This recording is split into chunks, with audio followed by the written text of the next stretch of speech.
Assalamualaikum warahmatullahi wabarakatuh.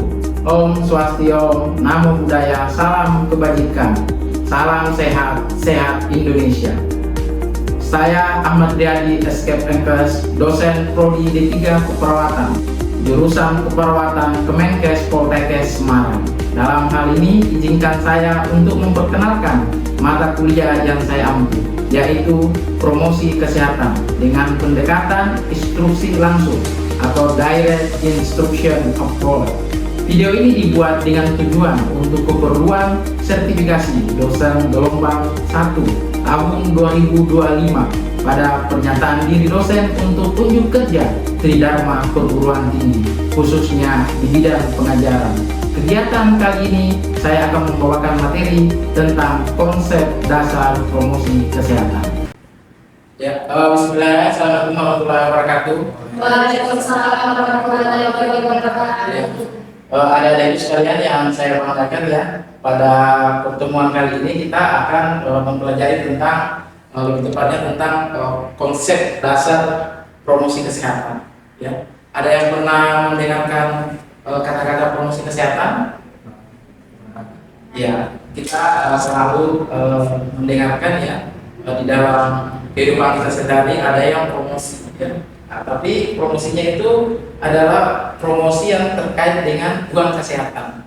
Misalnya ada yang menawarkan promosi asuransi, ada yang menawarkan kalau dari bank biasanya menawarkan emas, ada yang menawarkan promosi mobil, motor, dan alat-alat tersier lainnya.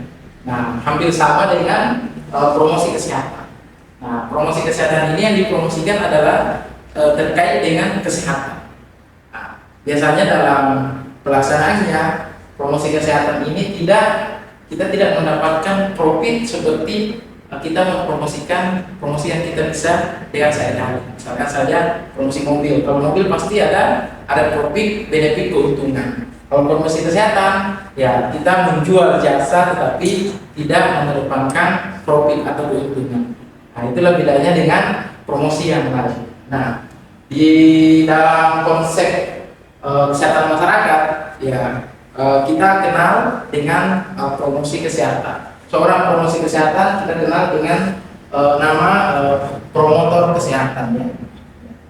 Promotor kesehatan. Nah, ini adalah mereka-mereka yang bergerak di dalam bidang promosi kesehatan. Ya.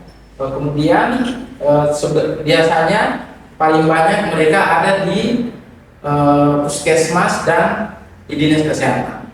Ya. Mereka adalah orang-orang yang terlibat di dalam kegiatan yang bersifat dalam kesehatan yang tidak dikenal dengan primer ya. Ya, jadi kesehatan dasar primer, artinya langsung ke masyarakat. Nah, kita lihat pengertiannya. Apa itu promosi kesehatan? Suatu proses pemberdayaan atau memandirikan masyarakat untuk memelihara, meningkatkan, melindungi kesehatannya melalui peningkatan kesadaran, kemampuan, serta mengembangkan lingkungan sehat. Nah, di sini ada kata-kata kunci. Yang pertama adalah terberdaya, ya, atau diberdayakan. Kemudian kata kunci yang kedua adalah kemandirian, ya, mandirian. Kemudian kata kunci ketiga adalah meningkatkan, ya, yang keempat melindungi. Kemudian yang terakhir adalah ada kemauannya. Ya. Maknanya adalah apa? Ya, promosi kesehatan ini kalau kita kaji, ya, berarti dia sifatnya itu mengandung dua makna. Ya. Makna yang pertama adalah makna promotif. Ya. Jadi orang ketika belum sakit, ya, masih sehat, maka kita melaksanakan promotif. Kita mempromosikan sesuatu supaya dia tidak sakit. Kemudian yang kedua adalah dia preventif, ya, atau mencegah. Jadi kita mengajarkan seseorang supaya dia terlindungi dari suatu penyakit, supaya dia tidak sakit. Nah, kalau dalam kesehatan ada empat dasar yang dijadikan acuan. Yang pertama ada promotif, yang kedua ada preventif, yang ketiga ada kuratif, dan yang keempat rehabilitatif. Ya, dalam kondisi sekarang, negara kita sedang ingin meningkatkan derajat kesehatan melalui promotif dan preventif. Supaya apa? Supaya orang tidak sakit dan tidak masuk rumah sakit. Kira-kira apa dampaknya kalau adik-adikku sekalian masuk rumah sakit? Kira-kira apa dampaknya? Ada yang tahu? Kira-kira kalau kita banyak masuk rumah sakit, apa dampaknya? Apa kira-kira dampaknya, ada yang tahu? Ya, kalau adik-adikku masuk rumah sakit, kita menggunakan apa? Kita menggunakan uang. Uang kita atau uang negara? Uang negara ya. Melalui apa? Melalui jaminan sosial atau BPJS. Jadi kalau kita banyak masuk rumah sakit, banyak mendapatkan fasilitas kesehatan gratis, tetapi sebenarnya itu dibayarkan oleh negara. Artinya apa? Makin banyak orang masuk rumah sakit, maka akan membebani APBN negara. Nah, makanya kita sering dengar banyak di rumah sakit yang mengklaim biaya BPJS. Nah, sehingga negara ini mengupayakan supaya kita itu tidak sakit. Nah, bagaimana caranya? Yang pertama adalah dengan promotif dan yang kedua adalah dengan preventif. Ya, dengan mempromosikan kesehatan, kemudian dengan melakukan pencegahan. Supaya apa? Supaya orang tidak ke fase kuratif. Nah, apa makna terberdaya di sini? Terberdaya adalah suatu kondisi di mana seseorang itu mampu untuk memenuhi derajat kesehatannya sendiri. Nah, jadi adik-adikku, nanti kalau kita promosi kesehatan, kita edukasi kesehatan misalkan, nanti adik-adik sekalian itu sendiri bisa mampu memenuhi derajat kesehatannya. Tidak perlu dibantu oleh bidan, tidak perlu dibantu oleh dokter, tidak perlu dibantu oleh perawat, tidak perlu dibantu oleh tenaga kesehatan atau tenaga medis. Tetapi adik-adikku sekalian dan keluarganya sudah mampu memenuhi kebutuhan kesehatannya sendiri. Itu artinya terberdaya. Sama dengan memandirikan. Jadi masyarakat itu sudah mandiri dalam memenuhi atau meningkatkan derajat kesehatannya. Jadi tidak perlu lagi butuh orang lain. Nah, itu adalah tujuan dari promosi kesehatannya. Ketika seseorang itu terberdaya dan mandiri, otomatis dia tingkat kesehatannya meningkat. Ya. Jadi seperti itu.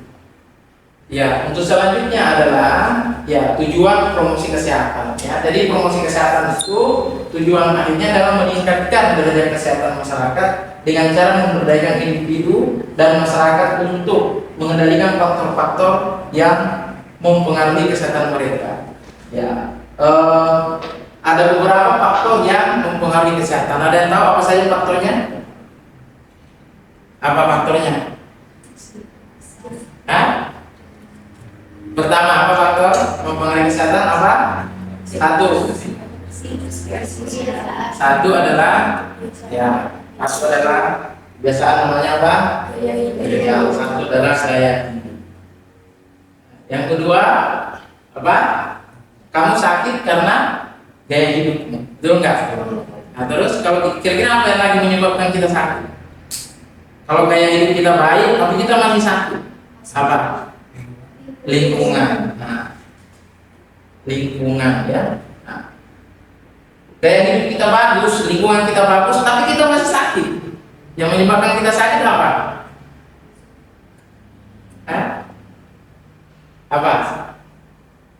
Apa? Kamu sudah makananmu baik, badanmu bagus, rumahmu bagus, sehat, lingkunganmu bersih, tapi kamu masih tetap sakit. Kalau yang ini yang dua, maka dipastikan orang kaya tidak ada sakit. Ada nggak orang kaya yang sakit? Ada. Apa yang membuat mereka sakit? Makanan kan kayak gitu. Apa? Nah, genetik, ya. Genetik. Jadi kalau orang kayak hidupnya bagus, terus lingkungannya bagus, tapi masih sakit juga, ya karena faktor genetik. Nah, yang terakhir apa lagi? Faktor genetiknya bagus, lingkungannya bagus, gaya hidupnya bagus, tapi seseorang itu masih sakit. Apa? Ya usia, masuk di mana usia, masuk di genetik ya? Ya apa? Ya apa? Kira-kira? Ya kan perlu kita pertahankan. Kalau kita sehat, Maka kita perlu, orang kaya juga perlu mempertahankan kesehatannya dengan cara apa? Dengan cara bukan kalau menjaga lingkungan, kalau menjaga makanan kan dia hidup. Orang kaya mempertahankan kesehatannya dengan apa? Dengan melaksanakan apa? Kami juga ini kan nama sehat ya. Kami sebagai pendidik dosen, kami mempertahankan kesehatan kami dengan cara melakukan apa? Melakukan kontrol atau apa? Kira-kira Check up. Melakukan cek rutin kesehatan. Jadi kita sehat, tapi kita cek rutin terus kesehatan kita. Berarti kira-kira di mana? Di rumah sakit, di puskesmas atau di klinik. Berarti yang keempat itu adalah apa? Ya, adalah tempat pelayanan kesehatan. Ya, genetik kita bagus, daya hidup kita bagus, ya kan? Apalagi itu tadi lingkungan kita bagus, tapi masih sakit karena kita tidak mengecek atau tidak ada tempat untuk cek kesehatannya. Jadi sehat pun kita perlu pertahankan kan, seperti itu. Ya, itu tujuan. Untuk selanjutnya adalah ruang lingkup promosi kesehatan. Ya, namanya promosi kesehatan, ya berarti dia tidak klinis, ya. Tapi dia berperan di dalam lingkup sendiri. Jadi tidak ke rumah sakit untuk berobat ya. Contohnya saja ruang lingkup promosi kesehatan adalah pendidikan kesehatan. Apa itu pendidikan kesehatan? Pendidikan kesehatan adalah memberikan informasi pengetahuan kesehatan kepada masyarakat. Nah, promosi kesehatan yang paling sering dilakukan apa? Pendidikan kesehatan apa yang paling sering dengan? Ya, salah satu contohnya adalah penyuluhan kesehatan. Ya. Penyuluhan kesehatan adalah salah satu alternatif dari pendidikan kesehatan kepada masyarakat. Ada banyak penyuluhan yang dilaksanakan di masyarakat. Contohnya, cara menyikat, kebersihan gigi kebersihan gigi. Itu adalah salah satu penyuluhan kesehatan. Terus apalagi kira-kira? Cuci tangan. Terus ada lagi tadi sudah bilang PHBS PHBS dan lain-lain ya. Itu adalah salah satu penyuluhan kesehatan. Kalau kemarin zaman Covid orang-orang juga melaksanakan penyuluhan kesehatan ya. Kemudian yang kedua adalah advokasi. Advokasi itu adalah berupaya mempengaruhi kebijakan publik dan membuat keputusan untuk mendukung upaya kesehatan. Nah, kalau kita penyuluhan kesehatan, kita udah tiap bulan penyuluhan tidak ada perubahan, maka kita masukin namanya advokasi. Yang melakukan advokasi adalah mereka mempunyai power, mempunyai kuasa untuk melakukan. Contohnya apa? Misalkan ada LSM yang bisa mempengaruhi. Contohnya apa kalau LSM? Contohnya kalau dalam segi agama mungkin ada anjuran dari organisasi agama. Kalau dalam saya yang paling ngetren sekarang misalkan ada organisasi seperti PP, organisasi seperti GRIP, dan sebagainya yang terlibat di dalam meningkatkan derajat kesehatan. Seumpama mereka mempunyai power untuk mempengaruhi. Nah, itu dikenal dengan advokasi. Kenapa? Karena kalau kita memberikan pendidikan kesehatan, orang malas dengar. Makanya kita lakukan advokasi. Contoh advokasi apa? Apa kira-kira contoh advokasi? Dalam lingkungan kampus, apa contoh advokasi? Apa?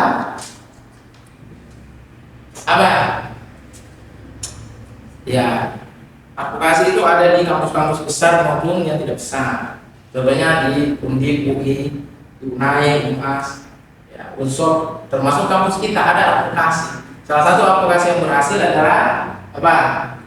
Ada namanya KTL. Apa itu? Gak tahu KTL? KTL ada di sini di lingkungan kita. Apa KTL? Kawasan? Kawasan tanpa rokok. Jadi kampus-kampus kita ini adalah kawasan tanpa rokok. Dari mana ide itu? Ide itu adalah dari advokasi. Siapa yang advokasi? Yang advokasi adalah orang yang kita pilih untuk menduduki jabatan di eksekutif maupun legislatif. Anggota DPR yang menginisiasi supaya kampus-kampus pendidikan itu ya bebas dari asap rokok. Dibuatlah KTR ya, kawasan ramah rokok. Nah itu adalah salah satu bentuk advokasi. Apalagi kira-kira advokasi yang lain apa? Apa? Kawasan apa? Bisa coba. Ya, bebas narkoba. Yang paling sering advokasi adalah kawasan bebas sampah. Nah kalau Anda dibuatlah pergub ya, atau aturan RW atau aturan RT. Nah, kalau ada yang buang sampah maka akan didenda 15.000 atau 500.000. Nah itu adalah salah satu bentuk advokasi ya. Jadi ada yang mempengaruhi kebijakan ya.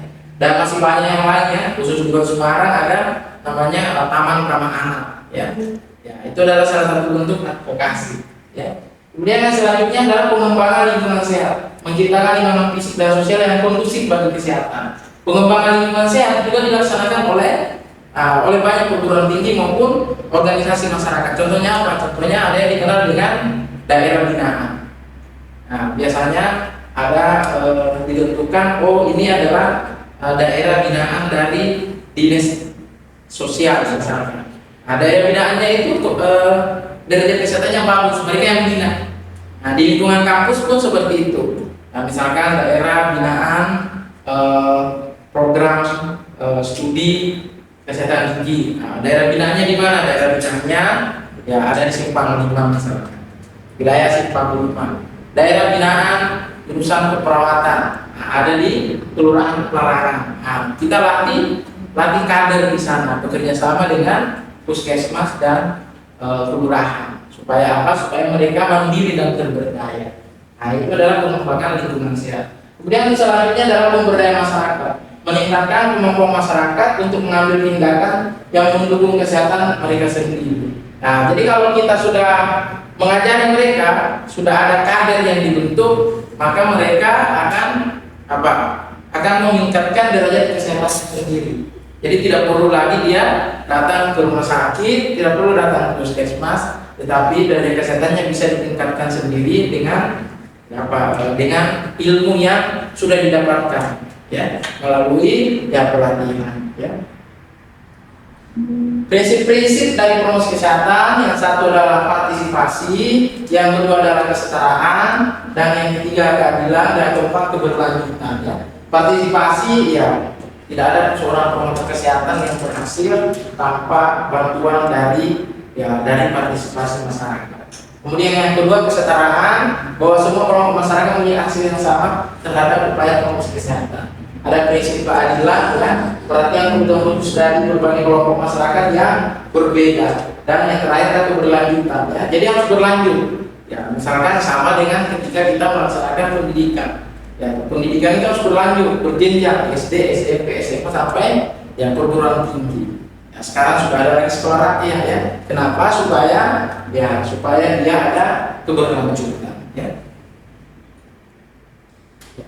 Ada 5 ya menurut level MPAR ya. Ada 5 level pada promosi kesehatan, terutama pada preventif ya. Yang pertama adalah pada tingkat pencegahan ya. Jadi dia nggak masuk kuratif, hanya sampai di pencegahan. Yang pertama adalah health promotion ya, atau promosi kesehatan. Yang kedua specific protection ya, dimana memproteksi seseorang itu supaya dia terhindar dari penyakit. Ini nggak nyampe di kuratif ya.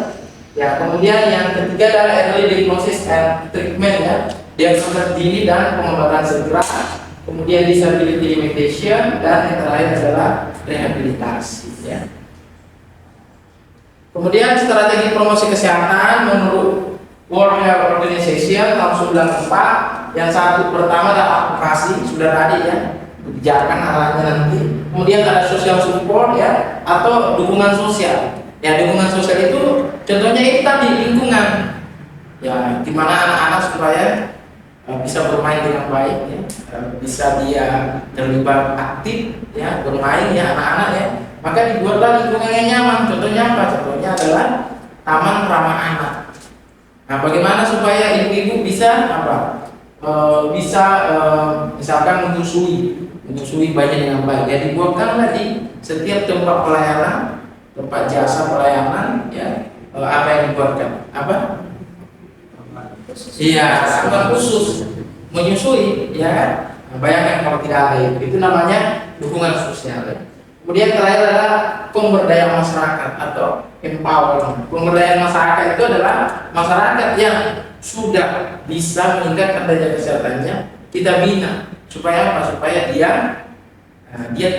tidak tergantung, ya, supaya dia terberdaya oleh diri sendiri.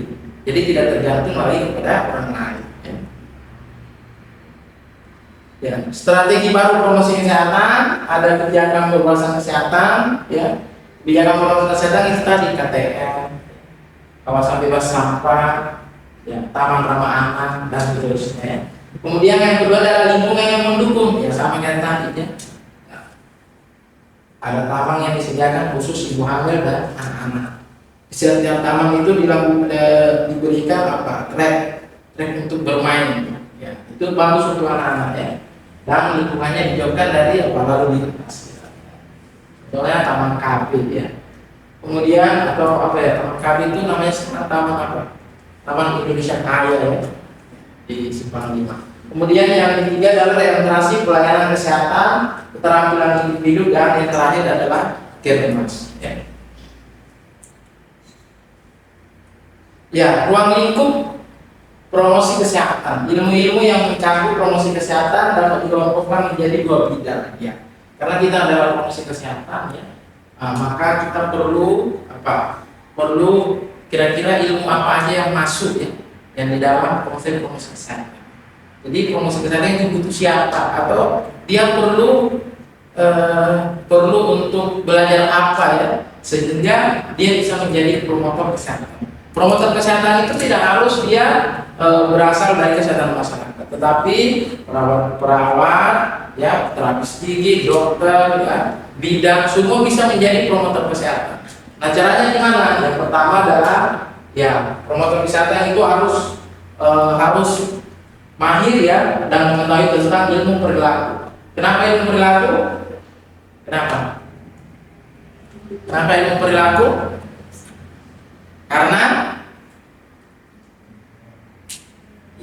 Karena yang mau dirubah adalah perilaku manusia. Jadi kita harus tahu perilaku manusia, ya kan? Nah, ilmu perilaku manusia itu dipelajari di mana? Yang pertama adalah psikologi. Nah, psikologi itu ada namanya psikologi sosial, ada namanya psikologi masyarakat. Nah, ini yang dipelajari. Kemudian yang kedua adalah antropologi. Antropologi adalah ilmu yang mempelajari tentang apa? Tentang tingkah laku, nah, tentang tingkah laku manusia. Nah, itu antropologi. Kemudian yang ketiga adalah sosiologi, ya, ilmu yang mempelajari tentang interaksi sosial, interaksi kita, ya, sesama manusia, ya, antara individu dengan individu, antara individu dengan kelompok, dan antara kelompok dengan kelompok, ya. Kemudian yang kedua adalah ilmu-ilmu yang diperlukan untuk intervensi perilaku, pembentukan dan perubahan perilaku, ya, ada ilmu pendidikan, ya, ilmu komunikasi, manajemen, dan kepemimpinan. Jadi itu adalah ilmu-ilmu yang seminimalnya, ya, meskipun nggak dikuasai semua, tapi seharusnya seorang promotor kesehatan, baik dari seorang memang dari jurusan promosi kesehatan, atau dari perawat, dari terapis gigi, dari bidan, dari dokter, dari seorang radiolog, ya, setidaknya harus, ya, mengetahui, ya, meskipun tidak begitu menguasai, tapi setidaknya bisa, ya, seperti itu. Kemudian, ya, ruang lingkup promosi kesehatan berdasarkan aspek pelayanannya, ya, aspek pelayanan itu, ya, promotif, preventif, kuratif, dan rehabilitatif. Kalau promotif berarti promosi kesehatan, kalau preventif artinya pencegahan, dan kalau kuratif artinya apa? Kuratif, ya, kuratif itu adalah pengobatan, dan yang terakhir adalah rehabilitatif. Nah, rehabilitatif artinya pemulihan, ya. Jadi itu adalah lingkup promosi kesehatan dalam aspek pelayanan. Kemudian, ya, berdasarkan tatanan, ya, promosi kesehatan dilakukan di keluarga, kemudian sekolah, tempat kerja, tempat umum, dan institusi pelayanan kesehatan. Yang terakhir adalah metode promosi kesehatan individu, kelompok, dan kesehatan massal. Ya, Jadi itulah adalah konsep dasar dari promosi kesehatan. Kata yang terakhir adalah bahwa semua jenjang ilmu, semua orang bisa menjadi seorang promotor kesehatan. Terakhir ada yang ditanyakan? Ya, silakan bertanya deh. Izin bertanya, apa sih tantangan promotor kesehatan di era sekarang? Ya, terima kasih ya Sandi ya. Terima kasih atas pertanyaannya ya. Ya, seorang promotor kesehatan sekarang tantangannya adalah dunia teknologi. Kenapa dunia teknologi? Karena sekarang orang itu menyebarkan sesuatu, apakah baik dan buruk disebarkan melalui teknologi. Terutama apa? Terutama di dalam bidang bidang apa? Enggak, teknologinya dalam bidang media. Contohnya sosial media. Nah, sosial medianya apa? Sosial media seperti Instagram, TikTok, ya, Facebook, ya, dan lain-lain ya. Nah, sementara sekarang adalah banyak buzzer yang menyebarkan isu kesehatan melalui sosial media. Ada yang baik, ada yang buruk. Yang buruk contohnya apa? Kalau ada vaksin nanti akan jadi Ultraman. Nah, itu adalah salah satu contoh penyebaran isu buzzer. Kalau ada vaksin nanti jadi Ultraman. Ya. Ini adalah salah satu bentuk ya, bentuk tantangan bagi seorang promotor kesehatan di era sekarang. Jadi di era digital ya. Di digital tantangan terberatnya seperti itu. Oke, untuk hari ini ya konsep dasar promosi kesehatan telah selesai. Ya, untuk selanjutnya mungkin akan ada penugasan kelompok yang akan kita presentasikan minggu depan. Ya, nanti minggu depan akan kita bagi menjadi fokus group discussion. Nah, kita menjadi kelompok kecil, kemudian kita akan mencari tema yang cocok yang bisa kita diskusikan, yang tentunya antara kelompok satu dengan kelompok lainnya itu berbeda. Saya kira cukup sekian. Saya akhiri dengan ucapan Assalamualaikum warahmatullahi wabarakatuh. Waalaikumsalam warahmatullahi wabarakatuh. Demikian proses pengajaran pengenalan konsep dasar promosi kesehatan. Semoga dapat memberikan gambaran kinerja pengajaran yang saya laksanakan di Prodi D3 Keperawatan jurusan Keperawatan Kemenkes Poltekkes Semarang. Saya mengucapkan terima kasih yang sebesar-besarnya kepada Panitia Sertifikasi Dosen Gelombang 1 tahun 2025. Akhir kata, wassalamualaikum warahmatullahi wabarakatuh. Salam sehat Indonesia. Unggul, modern, digital.